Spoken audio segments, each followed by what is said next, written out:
প্রিয় দর্শক, আসসালামু আলাইকুম এবং অনেক অনেক শুভকামনা সবার জন্য। আমার দেশের সম্পাদক মাহমুদুর রহমান আজ সোমবার বিকেলে ইনকিলাব মঞ্চ আয়োজিত সর্বদলীয় প্রতিরোধ সমাবেশে বক্তব্য রাখছিলেন। তো সেখানে তিনি কিছু গুরুত্বপূর্ণ প্রস্তাবনা পেশ করেছেন, যা প্রকৃত অর্থেই খুব গুরুত্বপূর্ণ। শুধু গুরুত্বপূর্ণ বললে ভুল হবে, হাইলি সিগনিফিকেন্ট যেটিকে বলি আমরা। কিছু গুরুত্বপূর্ণ প্রস্তাবনা যা আমাদের ভাবনাকে নাড়িয়ে দেবে। তো তিনি তার বক্তব্যে বলছিলেন যে দিল্লিতে বসে খুনি শেখ হাসিনা বাংলাদেশের অভ্যন্তরে সন্ত্রাসী নেটওয়ার্ক গড়ে তুলেছেন এবং যার মাধ্যমে তিনি জুলাই আন্দোলনের নেতৃত্ব দানকারীদের টার্গেট কিলিংয়ের আশ্রয় নিয়েছেন। তো তিনি এইসব বিষয়ে কথা বলছিলেন এবং আক্ষেপ প্রকাশ করছিলেন, ক্ষোভ প্রকাশ করছিলেন যে গণ-অভ্যুত্থানের 16 মাস পরও আইন শৃঙ্খলা পরিস্থিতির অবনতি ঘটেছে এবং সরকারের গোয়েন্দা তৎপরতা ফেল করেছে।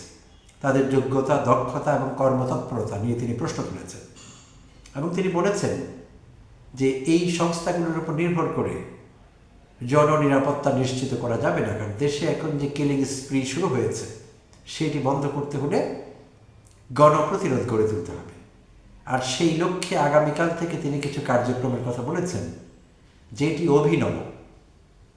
এই চিন্তাগুলো সরকারের কাছ থেকে আসা দরকার ছিল, কিন্তু সরকার ব্যর্থ হয়েছে এইসব কোনো পরিকল্পনা জনগণকে দিতে, জনগণকে সঙ্গে নিয়ে পরিস্থিতি মোকাবেলা করতে, এবং নিজেরাও সেভাবে পারেনি।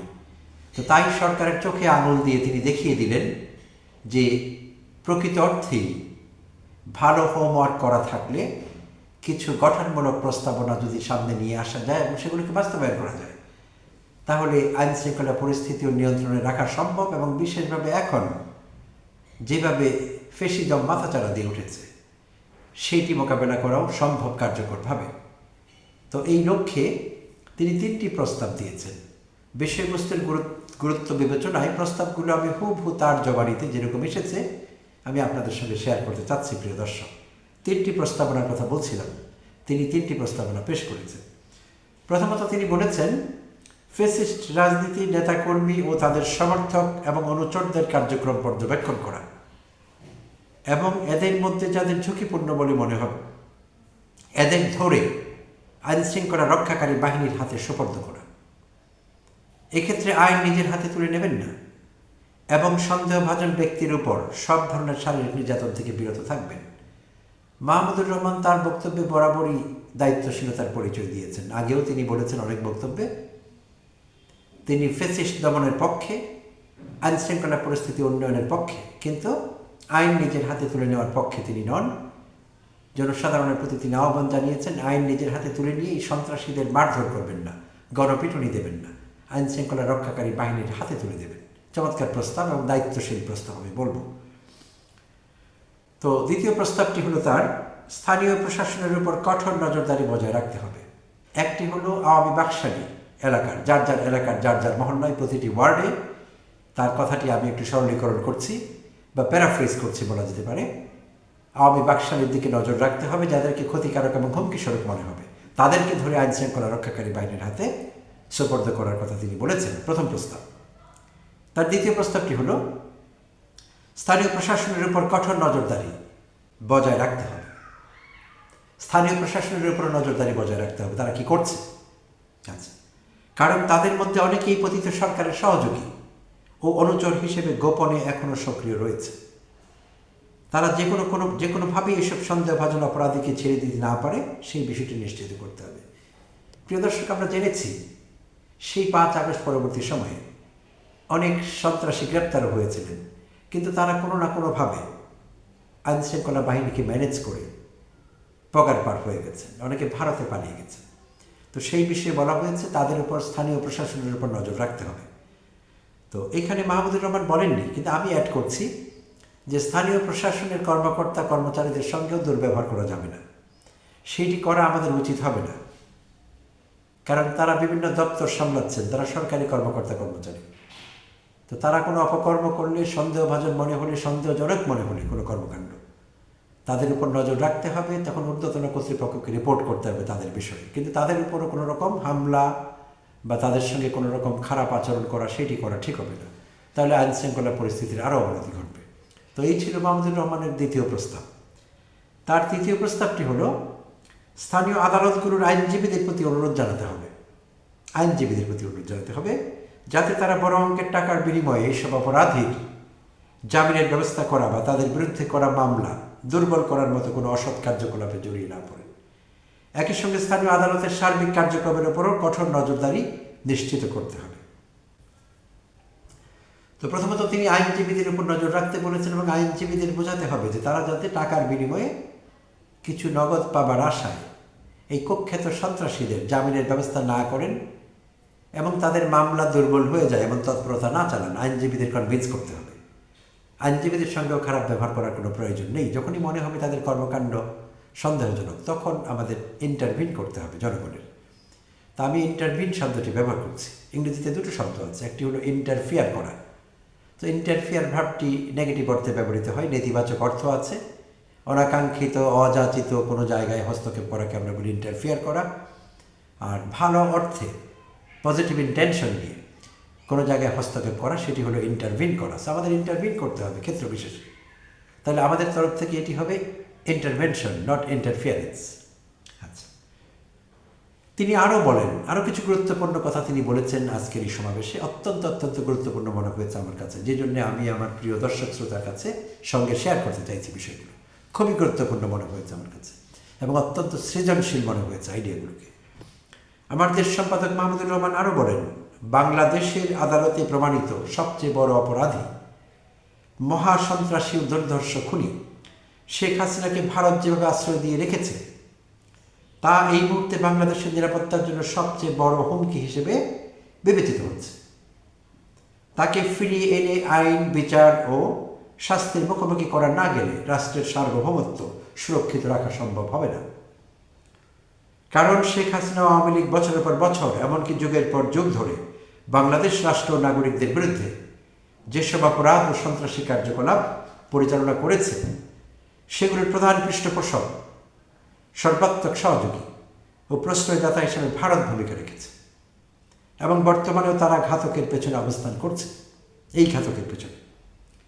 তিনি বলেন, খুনি হাসিনাকে যদি ভারত থেকে ফিরিয়ে আনা না যায়, তবে রাষ্ট্র হিসেবে বাংলাদেশের অস্তিত্ব গুরুতর ঝুঁকির মুখে পড়বে। পাশাপাশি ভবিষ্যতে নির্বাচিত প্রতিটি সরকারকে, এই অংশটুকু অত্যন্ত গুরুত্বপূর্ণ, অত্যন্ত গুরুত্বপূর্ণ প্রিয় দর্শক, হাসিনাকে ফেরাতে না পারলে পার্শ্ব প্রতিক্রিয়া কী হতে পারে? জঘন্যতম একটি পার্শ্ব প্রতিক্রিয়া, বিভৎস এবং ভয়ঙ্কর পার্শ্ব প্রতিক্রিয়ার কথা তিনি মেনশন করেছেন এখানে। সেটি হলো, হাসিনাকে যদি ভারত থেকে ফিরিয়ে আনা না যায়, তবে রাষ্ট্র হিসেবে বাংলাদেশের অস্তিত্ব গুরুতর ঝুঁকির মুখে পড়বে। পাশাপাশি ভবিষ্যতে নির্বাচিত প্রতিটি সরকারকে ভারত ব্ল্যাকমেলের মাধ্যমে নিজেদের শর্তে বাংলাদেশ পরিচালনা করতে বাধ্য করবে।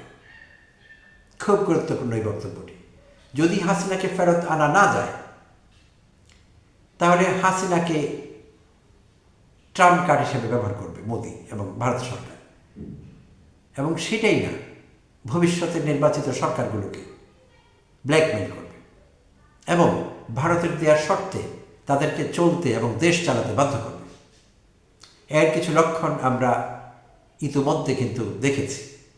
এখনও নির্বাচন হয়নি, কেউ সরকারে আসেনি, বাট অন্তর্বর্তীকালীন সরকারের প্রধান উপদেষ্টা কর্তৃক গৃহীত কর্মকাণ্ডগুলো যদি বাস্তবে রূপ নেয়, আসছে 12 ফেব্রুয়ারি যদি যথাসময়ে নির্বাচনটি হয়ে যায়, তাহলে কোনো না কোনো দল সরকার গঠন করবে। বাট তার আগেই কিন্তু কেউ মনে করেছিল যে তারা সরকার গঠন করে ফেলেছে এবং সেই আনন্দে তারা বাকবাকুল।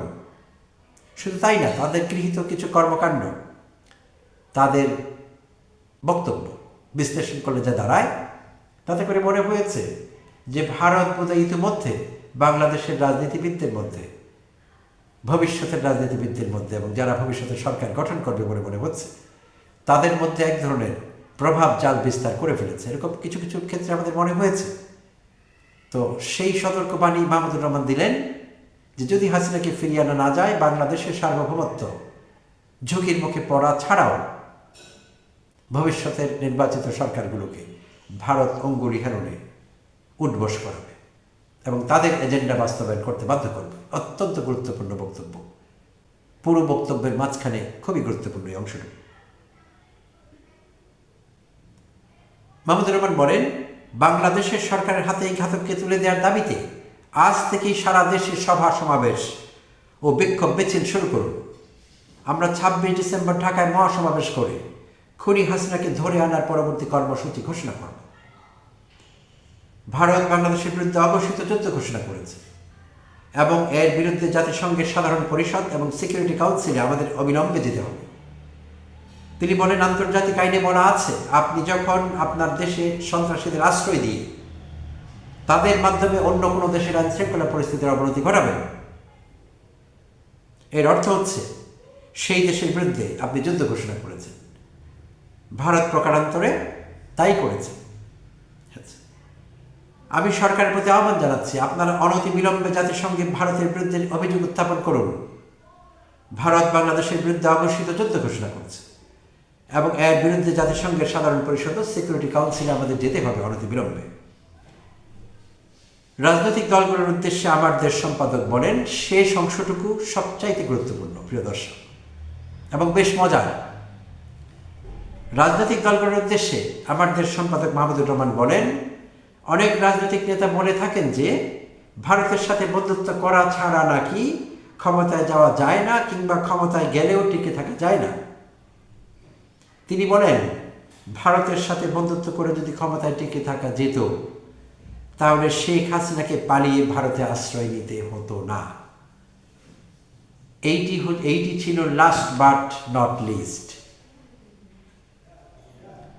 শেষে বলেছি, কিন্তু সবচাইতে গুরুত্বপূর্ণ অংশ, আমাদের দেশের লাখো কোটি মানুষের মধ্যে এখনো এই ভুল ধারণা আছে, কিছু রাজনীতিবিদের মধ্যে তো অবশ্যই আছে, যে ভারতের আশীর্বাদ ছাড়া ক্ষমতায় যাওয়া যায় না। এই কথা অনেকবার মিথ্যে প্রমাণিত হয়েছে এই দেশে।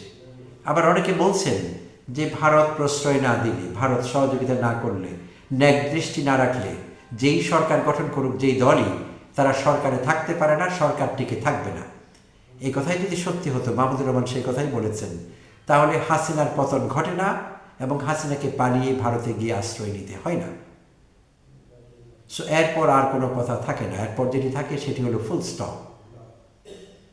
অত্যন্ত গুরুত্বপূর্ণ কথা প্রিয় দর্শক। তো আশা করি এই বক্তব্য থেকে রাজনীতিবিদরাও, যাদের চিন্তা স্বচ্ছ নয়, যারা কনফিউজড আগাগোড়া, যারা নানা রকম ভয় ভীতিতে ভুগছেন সারাক্ষণ, ভারত ভীতিতে তারা আতঙ্কগ্রস্ত, তাদের জন্য এইটি একটি লেসন হিসেবে কাজ করবে এবং তাদের দৃষ্টি খুলে দেবে বলে মনে করছি।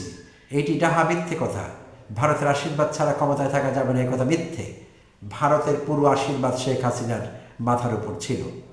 এর চেয়ে বড় আশীর্বাদ কখনো কেউ পায়নি কোনোদিন কোনো দেশ থেকে। কিচ্ছু লাভ হয়নি। ছাত্র জনতার আন্দোলনের মুখে, বিক্ষোভের মুখে এই দেশের নির্যাতিত নিপীড়িত মজলুম জনতা যখন জেগে উঠেছিলেন, সেই 5 আগস্টে হাসিনা সব শক্তিমত্তার বিসর্জন দিয়ে ভারতের আশীর্বাদ কোনো কাজ তখন করেনি, তিনি পালিয়ে গেলেন। নির্লজ্জ পতন হলো আওয়ামী লীগের এবং অকুত ভয় শেখ হাসিনা, যিনি দফায় দফায় কথায় কথায় উঠতে বসতে বলতেন শেখ হাসিনা পালায় না, শেখ হাসিনা পালালেন।